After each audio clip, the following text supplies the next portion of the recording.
Existen tres tipos de mecanismos de transferencia de calor. Tenemos la conducción, la convección y la radiación. En este video hablaremos de la conducción. Primero empezaremos por definir qué es la transferencia de calor. Se denomina transferencia de calor a la transferencia térmica o transmisión de calor al fenómeno físico que consiste en el traspaso de energía calórica de un medio a otro. Esto ocurre cuando dos sistemas que se encuentran a distintas temperaturas se ponen en contacto, permitiendo el flujo de la energía del punto de mayor temperatura al de menor, hasta alcanzar un equilibrio térmico, en el que se igualan las temperaturas. Dicha transferencia podrá darse por tres modos, que es la conducción, la convección y radiación. En instalaciones industriales, fenómenos de transferencia de calor las tenemos generalmente en tres elementos. Primero sería en una caldera donde se produce una combustión y se genera calor. Ese calor es transferido a un fluido denominado caloportador que transporta el calor al lugar donde se va a utilizar, que se denomina receptor. A nivel industrial, este sistema se aplica generalmente en acondicionamiento de reactivos, control técnico de reactores y secado de materiales.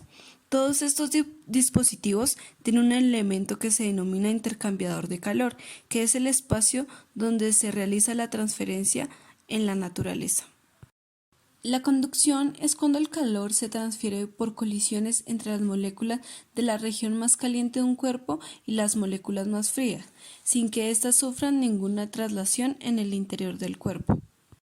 Esto ocurre en todos los estados de agregación, sólido, líquido o gaseoso, aunque en estos dos últimos suele preferirse la convección.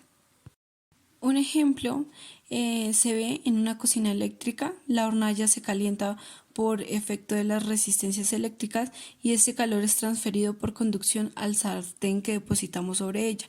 Y a su vez el sartén hará lo mismo con los alimentos que cocinamos.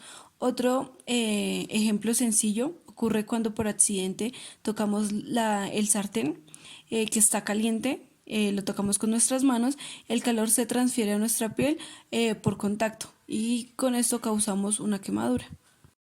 También podemos decir que tenemos algunos elementos que son buenos conductores y otros que son pobres conductores.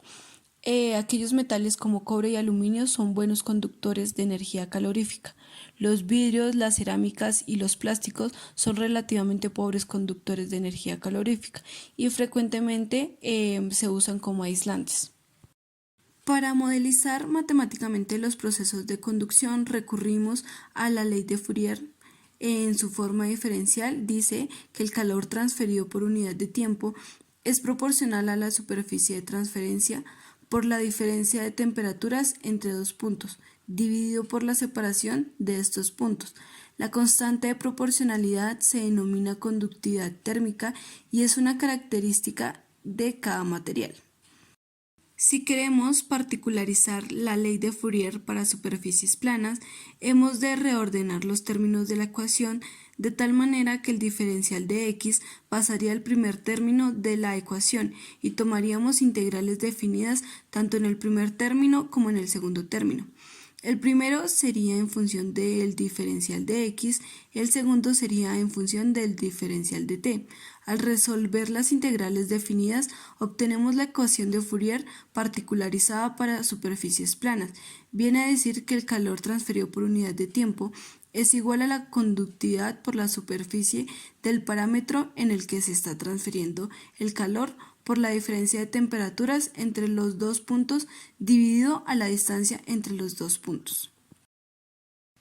Y si particularizamos la ecuación diferencial de Fourier en superficies cilíndricas, debemos de tener en cuenta que la superficie cilíndrica se compone de 2 por pi por el radio de la circunferencia del cilindro por la altura del cilindro. Y aquí se representa con la letra L.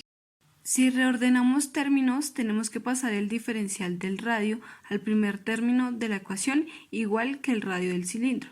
Al desarrollar las integrales definidas entre el primer término y el segundo término de la ecuación, en el primer término la resolución de la integral definida es el logaritmo neperiano del radio. De esta manera obtenemos la ecuación de transferencia de calor por conducción en paredes cilíndricas. que dice que el calor transferido por unidad de tiempo es igual a la conductividad por 2 veces pi por la altura del cilindro o longitud de una tubería, por la diferencia de temperaturas entre el interior y el exterior de la superficie cilíndrica, dividido logaritmo neperiano de la relación entre los radios.